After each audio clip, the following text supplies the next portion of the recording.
We're starting on the last three lines of 20b1. Okay, 20b1. Just the last three lines. Right. My kriyas hagever. What does it mean, the call of the gever? So gever can mean a rooster, or it can mean gavra, a person. Rav Amar kara gavra means the call of a person. Rav Shila Amar kara tanagoyla. It's the call of the rooster. 20b2. 20b2. Now we got stories. Rav Ikla asked Rav Shila. Rav visited the place of Rav Shila, but did not tell anybody who he was. There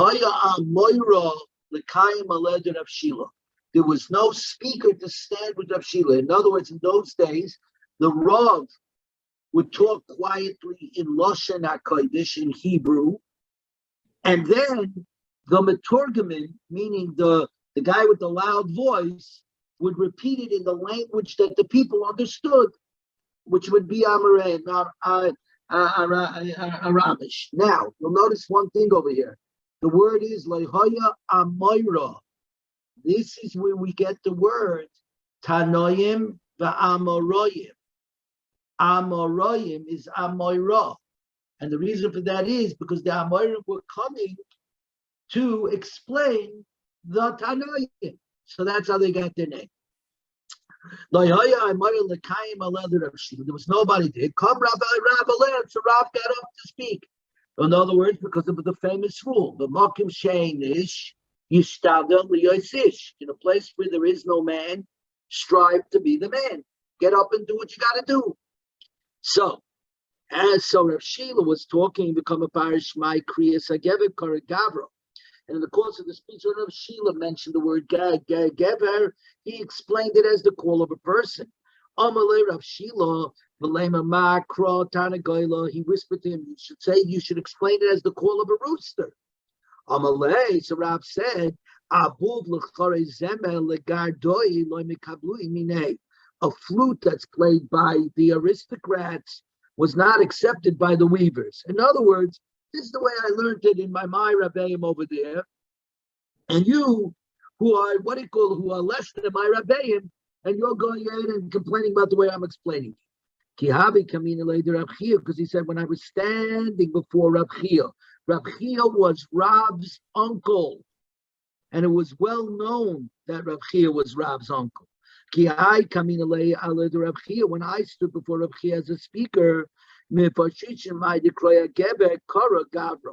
explained the call of a gever as the call of a person. And he didn't say anything to me, meaning he approved of my interpretation. And you tell me the call of the rooster? Amalei. Rav Shila realized Rav Chia, who's the famous speaker of Rav Chia? Who's the famous interpreter of Rav Chia's words? His nephew, Rav. He said, Ma Hanil Rav, you are Rav.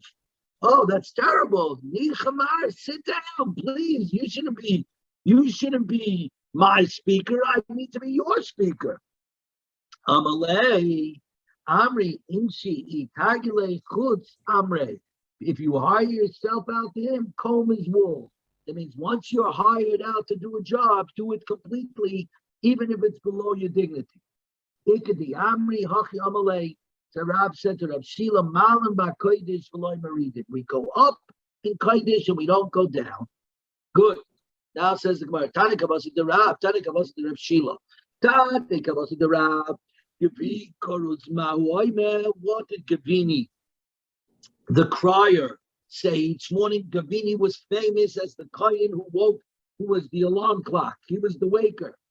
We would say, Kahanim Kahanim to your Avodah, Leviim onto your platform, to your station, because Klal Yisrael, in order to be represented on the communal offerings of the Karban Tamid, was broken out into 24 mashmaris connected, the 24 maimids connected to the 24 mashmaris of the Kahanim. So this way Yisrael was always represented. And his voice could be heard from 3 parsois, which is 7 to 9 miles. Maisa ba'agripas hamelach shabhayu boder b'derech. He was on the road. V'shama koyle b'shalish parsais. And he heard Gavini's call from a distance of 3 parsais. V'shabal lebeisai shigalei matan. And when he arrived home, he sent Gavini gifts. Nonetheless, the Kohen Gadol is even more praiseworthy than Gavini. The Omar, Kavar Omar, Ono Hashem. As you know, on Yom Kippur, we say it 3 times. Ono Hashem, first the Kohen Gadol said it for himself and his family. Ono Hashem Chatasi Avish Shaiti Aniu Beisi. The second time he goes, Ana Hashem Chatasi Avisi Aniu Beisi Ubnei Aaron.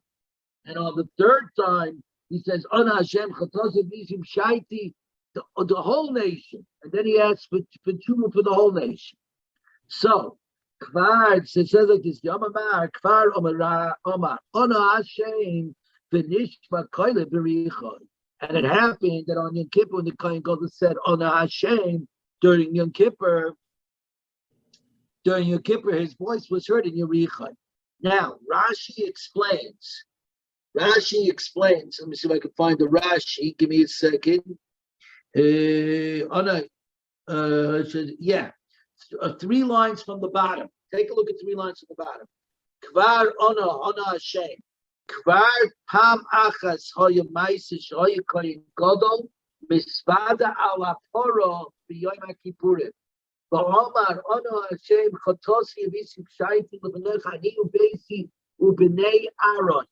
So how come it's on the second one when he said ani ubeisi ubnei Aaron that his voice was heard from so far? The middle on Hashem. Well, the answer is, I think, personal. Say that again. He was making al-Chayk for himself and his family. And for Bnei Aaron. This is the second time. Okay, but I see. Okay. Remember, the first time is for him and his family. The second time is for him, his family, and Bnei Aaron. And the third time is for everybody in Klal Yisrael. Why the second? So it occurred to me, we always say, what's the Klal Gadol b'Torah, the underlying theme of the Torah?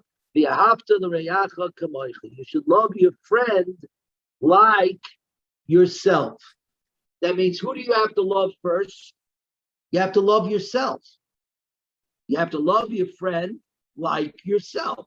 So first you love yourself, and then you go, whereas the Mishnah and others says, if I'm not for me, who is? And also, in other words, it starts with the love of yourself, extends to your family, extends forward out. So the first one he did was him and his family. That's with himself, the kamoicha. The kamoicha. Then he already included Bnei Aaron. It's his extended family, his friends. Now it's already more of a complete kamoicha.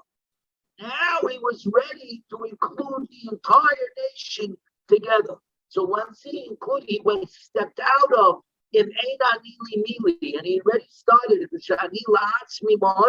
and started including Bnei Aaron. Now again, the power of his voice rose up and he was able to be heard. The Amar Rabba Baba Chana Amar Rabbi Yochanan, from Yerushalayim to Yericha is 10 parses. So the voice of the Kohen Gadol traveled a lot further than Gavini.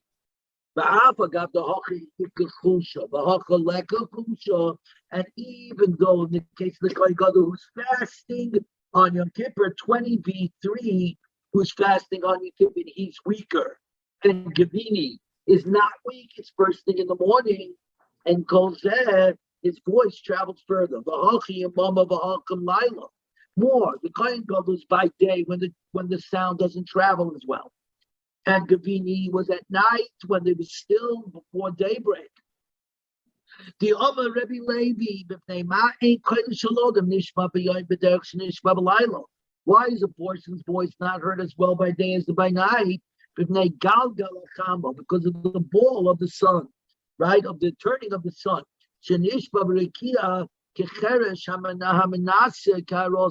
Which saws through the firmament like the carpenter sawing through cedars. And the soreness of the day, if you look out your window with the sun coming through, you always see a little dust in the sun, right? You ever notice when the sun comes through the window, you see dust particles.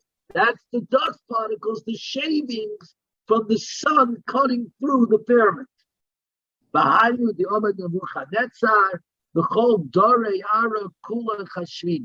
all the inhabitants of the earth are reckoned as nothing. So anyways, what do you see from over here? That the Geber is called a person. Now, Tanu Rabbanan, Yomole Galgal Chama, were not for the sound produced by the ball of the sun. Nishma Kol Amoyni Shoroimi, the sounds of the Roman crowds would be heard throughout the world. The Yomole Kol Amoyni Shoroimi, and it were not for the sounds of the Roman crowds. Nishma Kol Galgal Chama, who would hear the sound of the ball of the sun, would be heard throughout the world. Again, I just want to make a point here. This is way above our pay grade, obviously. What is it talking about? The Maral goes into this, and the Maral says he's opening, the article happens to bring it down, that he's opening a door into this. My sheet is, Kataiti, I am far too small to even begin to try to explain this, right? This is obviously talking about the esoterical side of the world. What does it mean, a sound? The truth is, the Torah HaKadoshah, the Torah itself is called a sound. It's called a shira, a song. And that's the truth, that every once in a while, you actually hear the song. If you ever come up with an original Torah thought, right, you're thinking, and all of a sudden, you're looking at the parsha, and the thought comes to you, and you go, and you know that feeling. I don't know how else to explain it. It's like you're hearing the song. All of a sudden, you're part of the song of the Torah. Possibly this is what it's talking about. I don't know. We're going to go further. Here we go. Tanu Rabbana. Three sounds travel from one end to the other. Elohim. Kol Galgal Chama, the sound of the ball of the sun, the Kol Amunish Araimi, and the sounds of the Roman crowds, the Kol Neshama B'Shash Yotzim and Aguf, and the sound of the soul as it leaves the body. V'yesh Oimim Af Leda, also the sound of birth when a child comes into the world. We are now on today's daf. Chabala B'Aminal. V'yesh Oimim, and others say Af Ridiyah, and also the flower as well. This is, Rashi says, right on top, Malach HaMamuna ala Shokei Sa'aretz. The Malach who's in charge, essentially, on watering the earth. Amta Shamayim Limalam and Atahoim Bitachas V'Kar Lehem Shenema Tahoim Al Tahoim Kaira. So in other words, the Malach who's in charge is the Ridita. Vayu Rabbanan Rachmei Aneshama B'Shol Shiyotzim and Aguf. Chazal, we beseech Hashem for mercy regarding the sound of the soul when it departs from its body. Will be klua, and it was popping, and that sound no longer is there. Whatever pain or whatever it is, with the neshama leaving, be bound that when the neshama leaves the body, it's still in this earth. At that point, Chazal still had power at that point to daven that the sound be eliminated. This is very similar that after World War II, the Belzer Rebbe and the Gerer Rebbe were mispalel that HaKadosh Baruch Hu should stop giving abject poverty to Klal Yisrael. They said for hundreds of years we've been dealing with abject poverty, and that was the nisayon, that was the test of Klal Yisrael. They davened after World War II that the nisayon should now be Ashiris, that it was time for Ashiris to think. That is a true story, and the reality is we are living through a time, as I've said before, of unbelievable bounty that Klal Yisrael, this is not the norm for our people.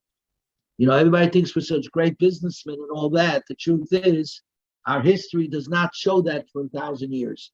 There were individuals who were great businessmen. By and large, we all struggled to make it, put food on the table from day to day. It is only today that somehow Kadosh Baruch Hu has opened up the Oitzer, the treasure chest of Mina Shemayim, and given it to us because of the great tefillas of our Rabbanim after World War II. Further, Tanya Kavosidin of Shiloh, who says that it means a rooster. Geber means a rooster. One who goes out onto the road before the call of the Geber, the blood is on his head, for the simple reason that dark is not a time to be out. Because of shadim, because of danger, Rabbi Oishiyah, Rabbi Ad Sheyishna. One should not say until the Geber repeats its call. The Yeshayim Ad Sheyishalash, until he calls for the third time. And what rooster are we talking about? A middle, an average rooster who calls not too early and not too late, but right in the middle. So you see, according to this, a Geber is a rooster. Fine, good. At the time when Klal Yisrael went up to the Oil Regalim, so there were millions of people in Yerushalayim. A great miracle happened. They stood crowded together, but when they bowed down, miraculously they each got 4 amis to bow down. In fact, some of us say they got 4 amis to bow down, plus an amma, a square amma on each side, so that there was separation between them and the person next to them. So the person next to them couldn't listen to the tefillah, couldn't listen to the private tefillah that the people were doing when they bent down. So it wasn't just that everybody got 4 amis, it's that everybody got 4 amis plus a border around them. Just as an aside, I think I told over, Charlie, go ahead. No, unfortunately, the people at Mar Meron didn't have this miracle. No. The story, it's Charlie. What makes it sad is that I have a neighbor on my next block that's sitting Shiva. His 22-year-old son, a Gerach Chassid, Klatowitz, 22-year-old son who just got engaged like a month ago, davened in my shul here in Brooklyn, was one of the 45 kids, and they're sitting Shiva this week.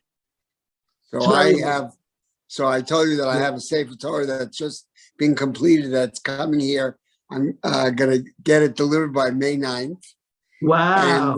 And the Sofer broker who did it all was at Mar Meron. He goes every year. And 2 kids from his shul, they're like above of a shul. Whatever. 2 10 and 13-year-old kids were killed from his shul. So he said, it's like Tisha B'Av. It is, sure. Listen, you know what I always say? The only way I can help with this, the third perek, the third kapitel in Tehillim is remarkable. It says, Mizmor LeDavid, Mevarchei Mipnei Avshalom ben Ner. A song of David when he was running away from Avshalom, his son. It should have said Lamanat Seyach LeDavid, a lamentation of David when he was running away from his son. His son was trying to kill him. He knew that if he wins, he's going to have to kill his son. There could be nothing worse than this. Still, David wrote Mizmor LeDavid, a song of David. Every time these kind of things happen, Chas Shomish never happen, but do happen. You go back to that and you say, David reached into the depths of his soul and said, in Kosa, there is nothing worse than a father being chased by his son to kill him and knowing that it's killed or be killed. And it's just an impossible situation. And he still found the strength to go Mizmor LeDavid. Or as we're doing, we're sitting here and learning Hashem's Torah without knowing that we can't understand why do bad things happen to good people. We don't know the answer to that. And I can only quote Rabbi Sachs, Zechariah Lebracha, in his brilliant answer. Says, because if we knew why bad things were happening to good people, we would accept it. We would say, oh, that's the reason the bad thing happened to this person. HaKadosh Baruch Hu never wants us to accept it. That's why he doesn't let us know. He doesn't want us to accept us. He wants us to cry up and say, and to protest and say, "Hashayfik kol haaretz layasem mishpat," right? Or like a few weeks ago, "Va'acheichem chol beis Yisrael yitku es hasareifas hasaraf Hashem," when Moshe Rabbeinu said that to Aaron. Aaron's job was to be quiet, but our job was to call up to Hashem. And that's what Hashem wants from us, and that's it. It's hard to understand, but we are, what's remarkable about Jews, and it needs to be said, is that as a nation, we come together to build each other up, to support each other in these times. The unity of the nation during these times is a remarkable thing.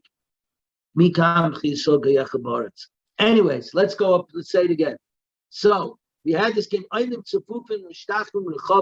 Again, I always say the joke by Rebbe back in the mid-80s, Reb Skulas of Gazinska Shtak. There was a time when we were going to Shmelke Bernstein's on Essex Street for the ribs. That was the mincha, and we were davening in the corner later on, and he said, "What's going on in here in the base of Mikdash? Everybody got 4 amas as a miracle. Here, when we do Maidim, everybody gets 18 amas because nobody's here." Right, but it was great. This was the thing. Anyway, so we go further. And it says like this, and they extended, with so many people, they extended into the 11 amas of space behind the Kodesh HaKadoshim. If you take a look at the diagram in the art scroll, the gray area, if you look at the top, and to the right, it says Israelite courtyard, the Ezras Yisrael. That was it. And still they spilled out around the Heichal. Around the Heichal, they spilled out. Wherever it's gray, that's where they spilled out. Because there were so many people. So says the Gemara, "My Ka'oma." What does he mean to say? That what? That there was a miracle that if there was a miracle that they stood squished, but every time they bowed down, they got 4 amas. Why did they have to go into the 11 amas space behind the Kodesh HaKadoshim?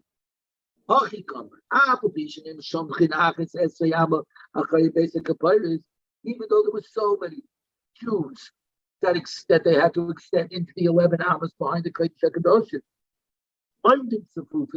and even with that, they were sitting packed together. When they bowed down, they ended up with space. Now, I'm going to tell you the reason, because we're about to see about all the miracles that happened in the Beis Hamikdash. The main one that is always talked about is that the Aron HaKodesh and the angels, the Keruvim, did not take any space. What do we call Yerushalayim?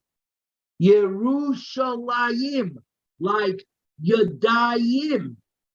Yad, Yadayim, 2. Regel, Raglayim, 1 leg, 2 legs. In the Navi, when it brings down Yerushalayim, it doesn't say Yerushalayim. Go on, Yerushalayim. Because we know, Ir Chubra La Yachto. It's an ear that's connected as one. Yerushalayim Shel Mala, Mechubim Yerushalayim Shel Mata. The Jerusalem of up high is connected to the Jerusalem down low.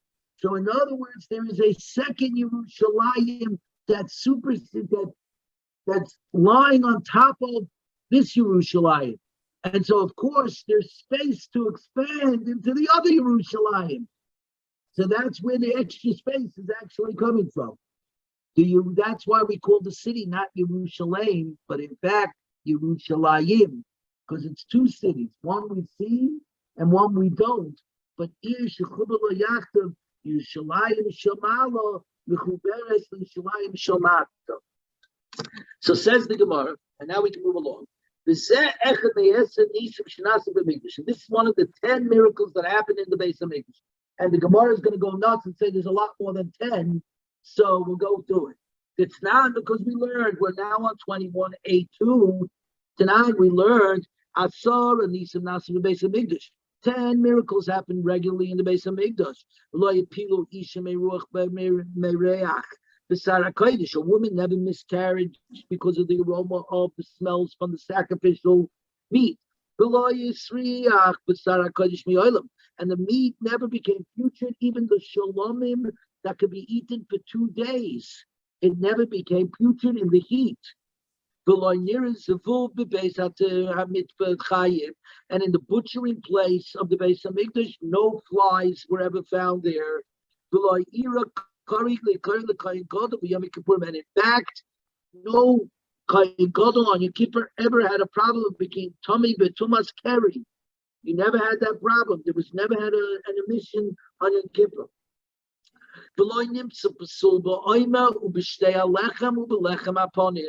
And there was no disqualification ever found on the oimer brought on the second day of Pesach, or the shtei lechem, or the 2 breads brought on Shavuos, or the lechem upon the 12 breads that were brought every single week and put on the shulchan. They stood packed, but when they bowed down, they all got 4 almonds. And nobody ever got hurt from a snake or a scorpion ever in Yerushalayim. Not that there weren't scorpions or snakes, there were. Eretz Yisrael is in the desert area of the world. Nonetheless, they never got hurt from it.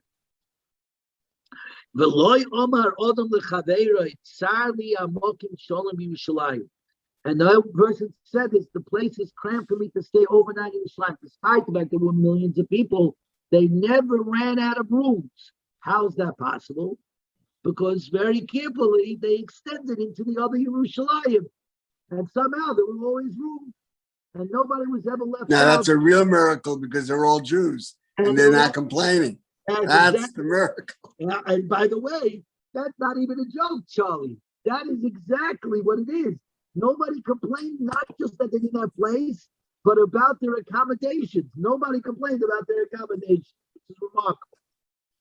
Posach, so pray to Gemara, Posach for Migdash, B'Sayim in Yerushalayim. You began with the Migdash, but the last 2 miracles are about Yerushalayim. Says the Gemara, you're right. There are 2 other miracles that happened in the Beis Hamikdash.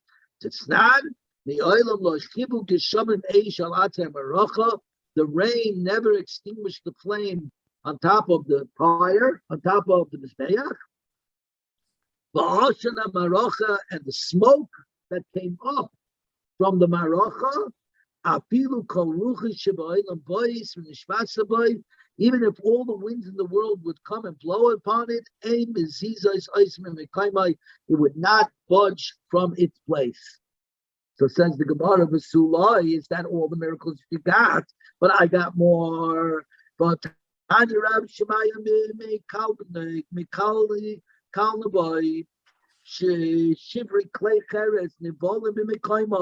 shards of the broken earthenware vessels were absorbed into the ground in their place. Because when you had an earthenware keli, we know that the stuff that goes into that such a vessel gets absorbed into its walls. So when they broke, they still had kodesh. They still had kodesh embedded in their walls. So now you weren't allowed to just simply get rid of them. In that case, what would have happened over time? You would have had an entire junkyard of broken pieces that you wouldn't bury. Miraculously, what happened? They got sunk into the ground. 21:8:3. V'amar Abaya, Merua v'noitza, the crop and the feathers of the bird oil. The dishim mizbech hapanimi, and the ash that was removed from the inside mizbeach, from the mizbech hazov, the dishim menorah and the ash from the menorah were absorbed into the ground in their place. So these are major miracles, because otherwise you would have been looking at a complete junkyard. Said the Gemara, there were 3 miracles listed in the absence of the thing: the Omer, the Shnei Lechem, and the Lechem Aponim. Cheshvinu b'achad, count them as one miracle. It's the same idea that none of the breads, none of the grain offerings were ever found to be possible. Alpik tray.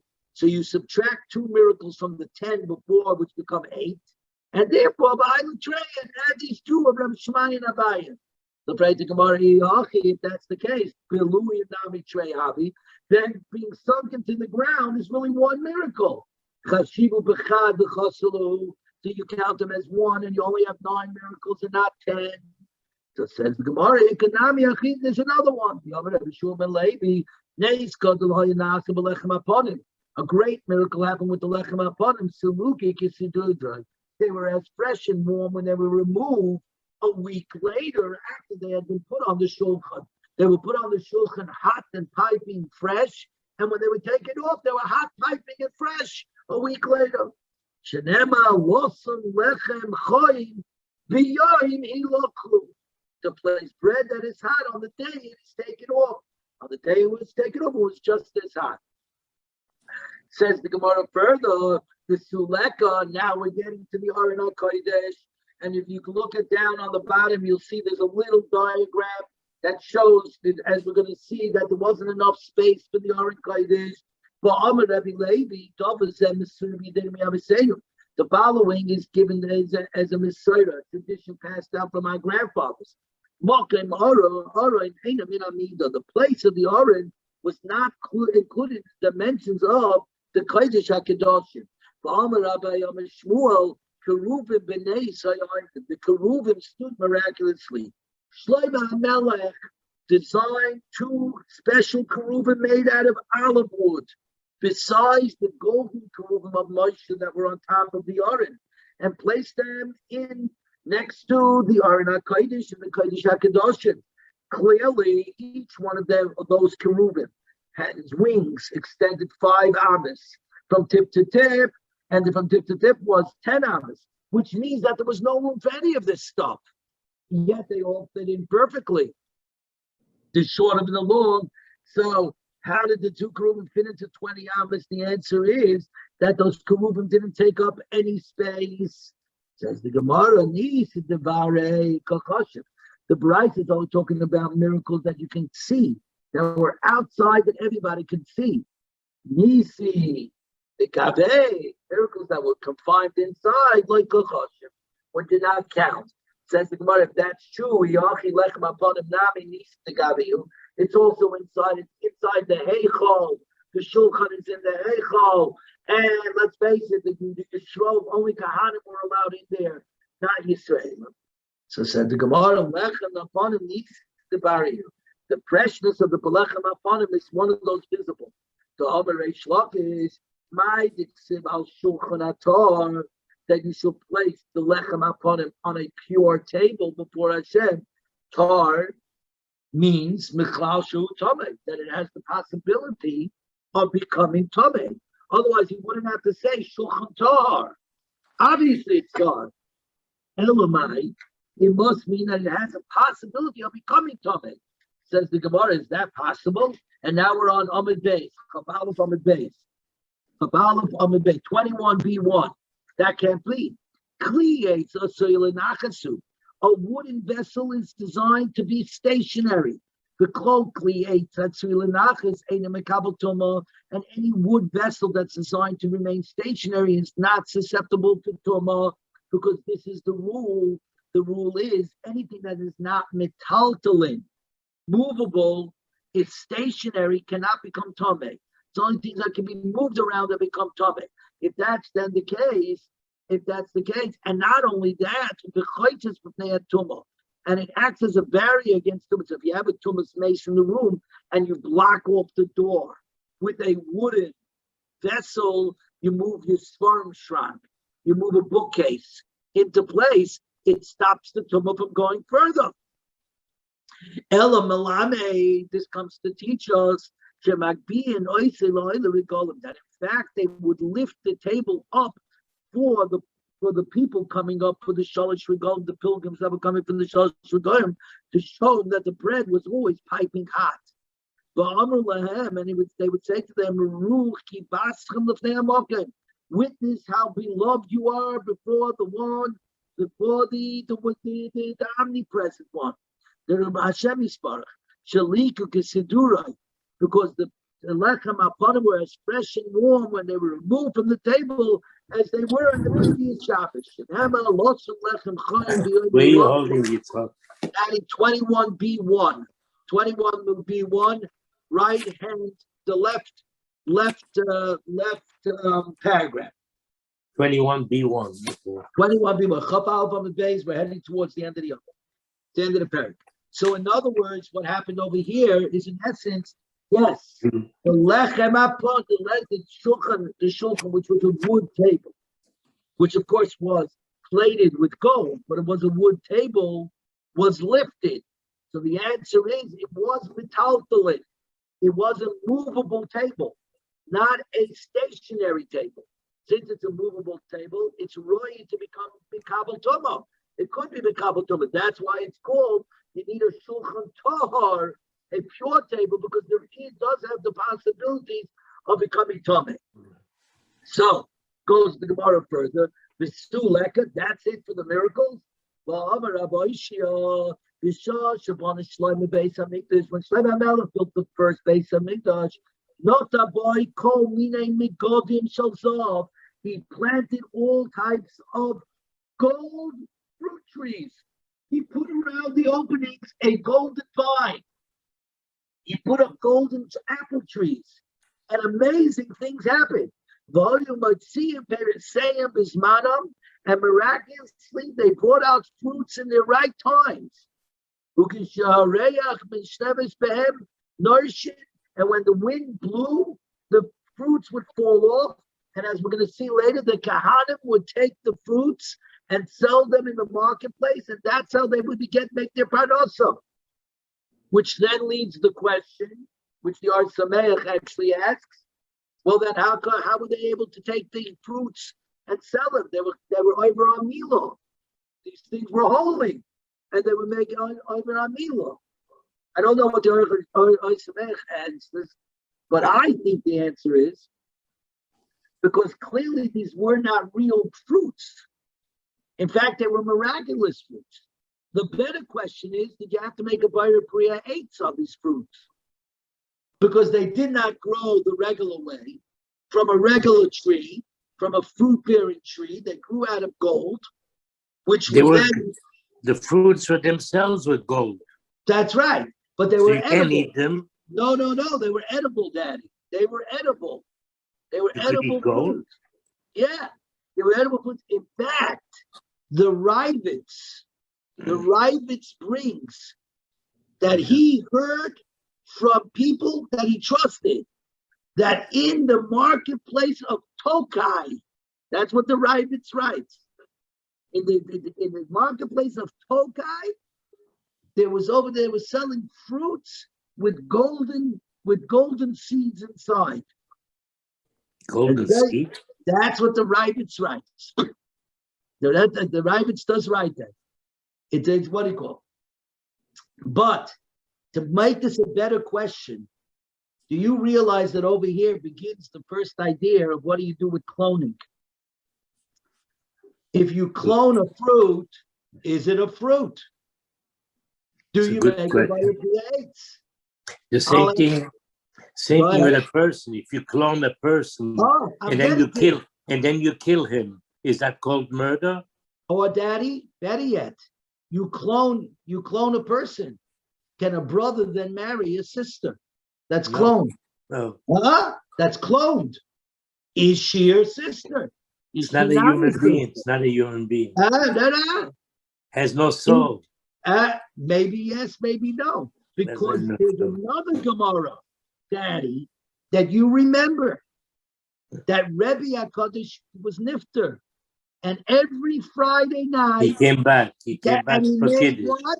And he made how can his wife rely on the Kiddush? According to you, he's not alive. According to you, he doesn't have a son. Not only that, didn't which Tana got meat, couldn't afford meat, and in a Shemayim they sent them steaks on Shabbos. You know what the problem with those steaks are? They didn't come from a cow. They were cloned in a Shemayim. So the first question is, what about the mon? They made a broth on the mon. No, good question. Lechem min hashamayim. They said, so therefore, here's the question. I'm not making this up, by the way. It's based upon these incidents that the next 100 years of Shilas with regard to cloning are going to be based on. What is a clone? Is a clone emes or not? Rabbi Badi Yosef Paskin that you're allowed to eat from a clone. That's the first question. Do you have to make shchita on a clone? Dolly the sheep. Do you have to do shchita on Dolly the sheep? I don't know. That's why they make the big bucks. It's beyond my pay grade. It's these shilas in the Gemara that the I Gemara wouldn't eat it. Maybe not, but that doesn't answer a question. That's not the way we pass the shilah. The shilah becomes, and these are real things, and that's the reason why the Gemara has these things, because in their foresight they saw what was coming. Yeah. Listen, we're going to get to it in Baba Basha, the first DNA test. You know the famous story. I'm not going to get into it now, right? The famous story where a person dies and he had 9 illegitimate children and 1 regular child, right? Right. Yeah, I remember that. And so they hit the tombstone. And the one son that said, "I won't hit my father's grave," the rabbi said, "Oh, you're the real son," and he gave him the Yerusha. You know what the problem with that Gemara is? That's not the way we paskin Dine Momenis. That's not a way to paskin Dine Momenis. Hamoitz in the Chaveri, all of a raya. That is not a raya. Sorry. So you know what the Rishash says? That's the best raya. You know what the Rishash says? What? That in fact, they did the DNA test of Rav Haigon. That was the DNA test. There was a DNA test of Rav Haigon in the 900s. And the Rishash, who was an Achron before there were DNA tests, essentially says the DNA test. But we'll get to it when we get to it.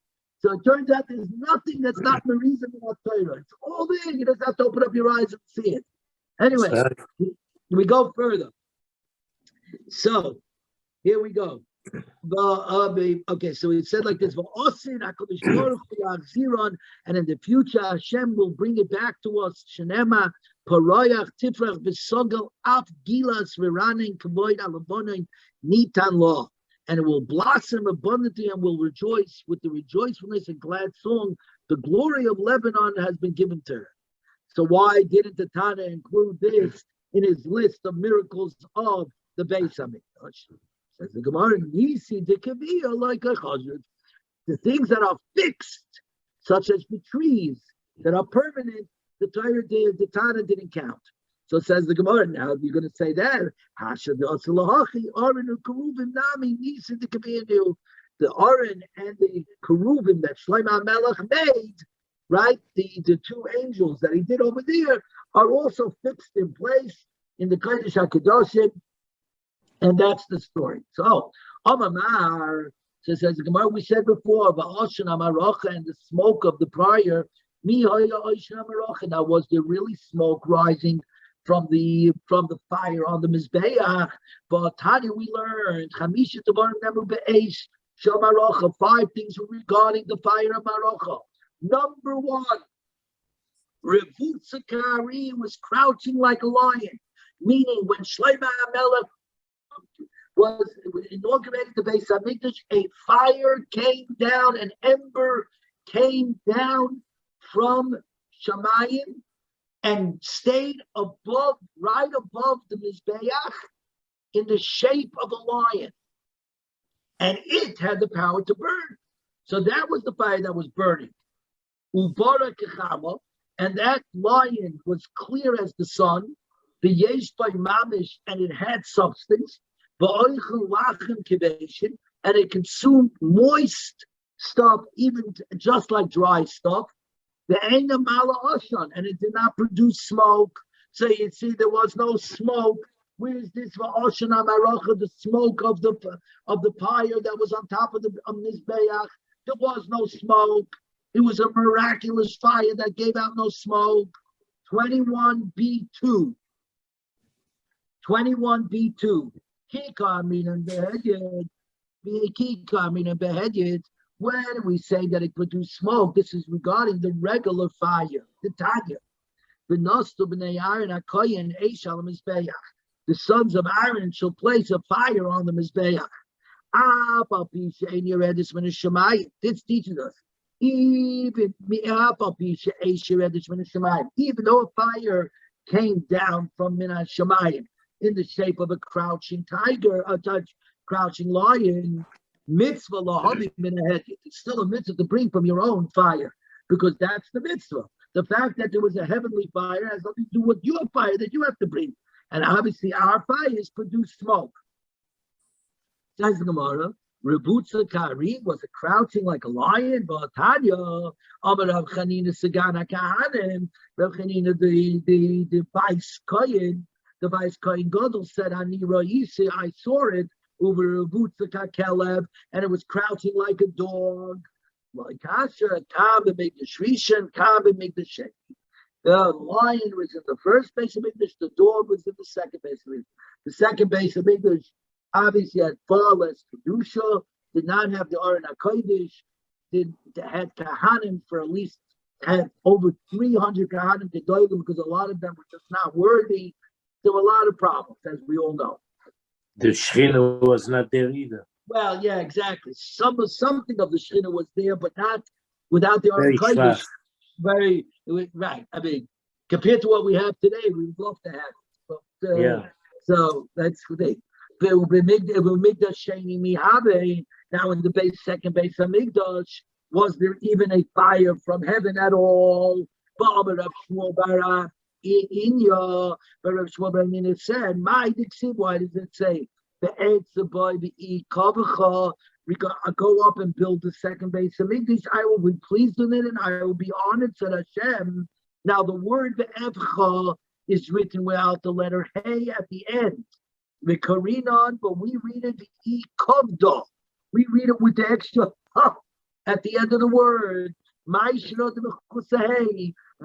written without the Hey? The answer is the letter Hey is the number 5.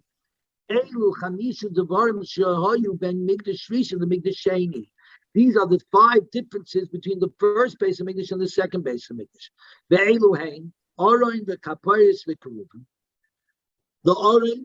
the cover, and the Keruvim were gone in the second base of Mikdash. That's considered one, because that's all the Kodesh HaKadoshim. So all the things in the Kodesh HaKadoshim was there, but it was empty. Okay? H, the fire. It's like a computer without the hard drive. Without the hard drive, right? Lida. H, yet there was something there, because of the Kahanim who went in there in the base of Mikdash Sheni, too often died on Yom Kippur when they went Lefnim.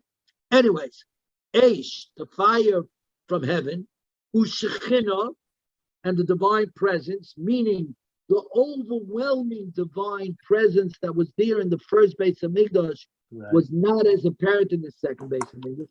The Ruach HaKodesh and the Holy Spirit of Nevuah stopped with Malach Haggai, Zechariah, and Malachi.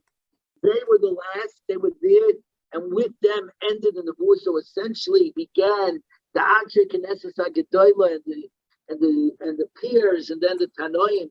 But we no longer had prophecy. Now, Ruach HaKodesh did exist, as my father has many times mentioned to me, that anybody whose name is mentioned in the Talmud is because he was Zoiche to Ruach HaKodesh. If it says, Hi Tana, that Tana, or Ploini Echad, that person, and it doesn't say the person's name, it's because the person was a tzaddik in a big Talmud Chacham, but he wasn't Zoiche to Ruach HaKodesh. So you only got your name into the Gemara, actually only if you, if you were Zoiche to Ruach HaKodesh. So here Ruach HaKodesh means Nevuah, not the Ruach HaKodesh. Today there is no Ruach HaKodesh, but what there is Siyata Dishmaya. There is Siyata Dishmaya for those who, if anybody's ever talked to Rabbi Gibber, you see that he has somehow a clarity, a soul that's so open, that, and you know it. You know it when you see it, you know it. You know it when you see it, right? And we're lucky enough to have Rabbi Gibber who's younger than everybody that's on this Daf Yomi, and yet he's a giant. Okay? The Urim V'Tumim and the Urim V'Tumim. Now, The Urim Tumim, this is a question. How could it be that there was no Urim Tumim? There was the Choshen. The Choshen, the breastplate that was worn by the Kohen Gadol had to be there, because otherwise he would be mechusa begotten, missing clothing. And if he was missing clothing, he couldn't do the Avodah. So there had to be a, what he called an Urim Tumim. So there had to be a Choshen. Says there was only the Choshen, but it wasn't filled inside with the Urim Tumim. Others say that it was there, it just didn't work. The batteries, it didn't work. So they were there, but the batteries had run out. It didn't work. And that shot is the one that I like the best, that the Choshen was there with the Urim Tumim. If you remember, in the first base of Mikdash, they would ask the Choshen, the Urim Tumim, and the Urim Tumim would light up the stones, the 12 stones that were there in the front, representing the 12 Shvatim, and they would have to interpret what exactly is being said. In the second base of Mikdash, the stones did not light up. In other words, the batteries ran out, and they didn't have batteries to replace them. So we made the first computer. Yeah, we did, for sure. Goes without saying. Listen, according to the Rabbi Yonasan Eibshitz, I believe they what they call by the Dara Floga, right? The Dara of the dispersion, right? When they built the tower to go up to contend with heaven, you know what the Rabbi Yonasan writes? They were building a spaceship. Yeah. That's what he writes. He writes about a spaceship. So they remember I saw that. Right? They were building a spaceship. That's how they were planning to get to heaven. Anyways, Amri. So the Gemara says, Mia Hava, there was a fire from heaven, but Siyulai Messiah, but it did not assist us. It just hung out there looking like a dog, hanging out there over the Mizbeach. Now, let's keep going because I want to finish the parak in the next 5 minutes. Tonu Rabbanan, Sheish Ishatzim. There are 6 types of fire. There's fire that eats but doesn't drink. That drinks but doesn't eat. Fire that eats and drinks. That consumes moist just like dry. There's a fire that repels fire. And there's fire that consumes fire. What are we talking about? There's a fire that eats but does not drink. Hadidon, that's our fires that consume solids but doesn't consume liquids. On the contrary, liquids consume the fire. Drinks but does not eat. The chayim for sick people. Unfortunately, a person who gets sick gets hot and fever, but doesn't feel like eating. That's like the fever. The fever. A fire that eats and drinks the Elio. That's the fire of Elio. If everybody remembers on Hara Carmel, he had the big fight with the Nebiah Baal, with the prophets of Baal. They went a whole day praying and all that, and nothing happened. Elio then gets up, takes his animals, puts them in the middle, then spreads water all around them, and then davens to Hashem, please send the fire and take it. And the fire comes down and consumes the animals, the carbons, plus consumed the water. And the people fell on the floor and said, Hashem hu Elokim, Hashem hu Elokim. So, goes like this, and it licked up the water in the trench. 21b3. The fire consumes moist like dry, like the fire on the altar. Obviously, because what did they do? They put over there the meat, the dry, but they also put yayin, wine. They put yayin, and on Sukkot they had water, and it all got consumed. Yesh eish doicha eish de Gabriel. This is the fire of Gabriel. Rashi explains about 15 lines into the skinny lines. Sheyara lahatzel Chananya Mishol ba'Azaya. Gabriel went down to save Chananya Mishol ba'Azaya, who were thrown into the fire by Nebuchadnezzar. Shenitzon es hakibsha mibifnim ba'adiach mibechutz lisreif as rekem l'soichin garminin ba'arib psochim. And what he did was he cooled off the fire and he consumed his fire, consumed that fire. The cold fire of Gabriel consumed the hot fire of Nebuchadnezzar. And the Eish is a fire that consumes fire. The Shchina, this is of the Shchina, the Omamar, Hoyshid et Spoy B'neim Usurofan. He extended his finger among them and consumed them. Charlie, you learned this in Sanhedrin. Look at the next Rashi. Hoyshid et Spoy B'Sanhedrin. In the Sechta Sanhedrin, who beperek echad dinei mominus, gabe kisur shel malachim, a group of malachim she'amru lefonav, ma enosh kis kisurenu. Why are you? In other words, they had big problems that HaKadosh Baruch Hu was going to create man. They said, who's man that he should be remembered? Right? He's a fool. He's going to do Averis. He's here today, gone tomorrow. So Hashem looked at them, pointed his finger, Kaviyachal, and zap, burnt them up. So, goes further. The Mishnah says further, and the smoke of the fire from the Mizbeach, even if all the winds blew, would not move. Right? The Gemara, is that a fact? On the night following the last day of the Yom Tov of Chag, the night after Shmini Atzeres, Hakol Tzayim Hashem Baruch from the Mizbeach. No need to clap it so far. If it drifted toward the north, that means it was a south wind blowing into the north. The poor people would be happy, and the rich people, the householders, would be distressed. Because there'd be a lot of rain, and they would have a lot of produce, and supply and demand. The supply would be greater than the demand, so the price would drop. And they would have extra inventory that would rot in their storehouses. So the prices would be cheaper and the poor people could afford to buy it. The other way, not Lakapi Dorim, if it was drifting to the south from the north. And the opposite. The poor people would be distressed and the Balabatim would be happy. Because it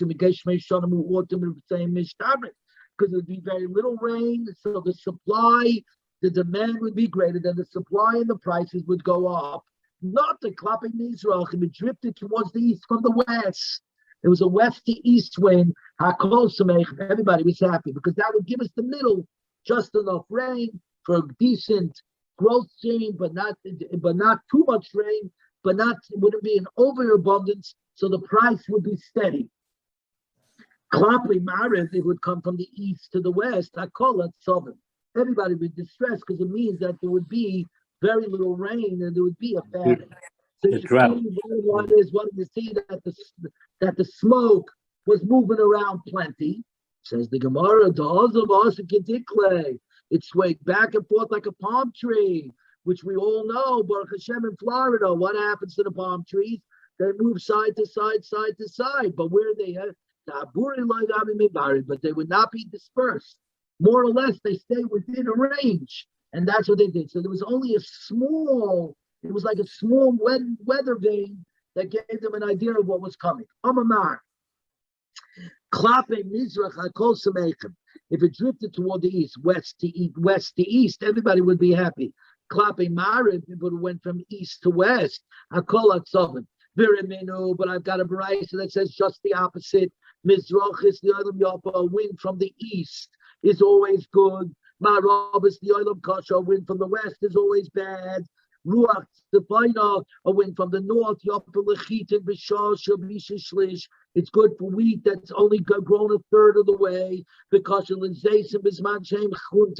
but it's no good for olive trees that are blossoming. Ruach Deraim is a wind from the south, is no good for wheat that have only grown a third, but are good for olive trees that are blossoming.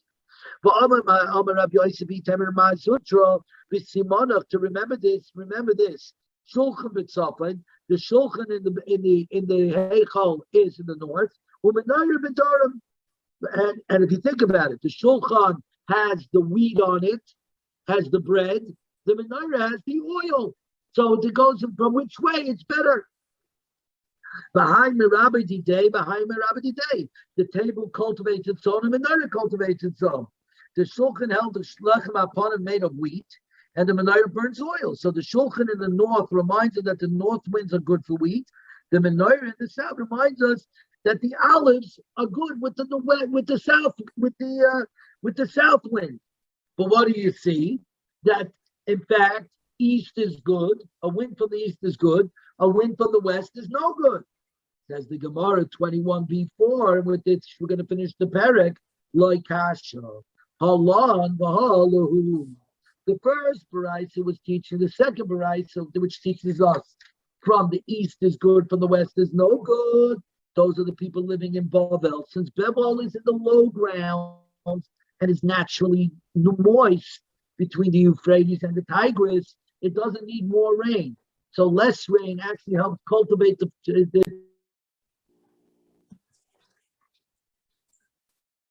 who is for us living in Eretz Yisrael, for those living in Eretz Yisrael, which is more drier.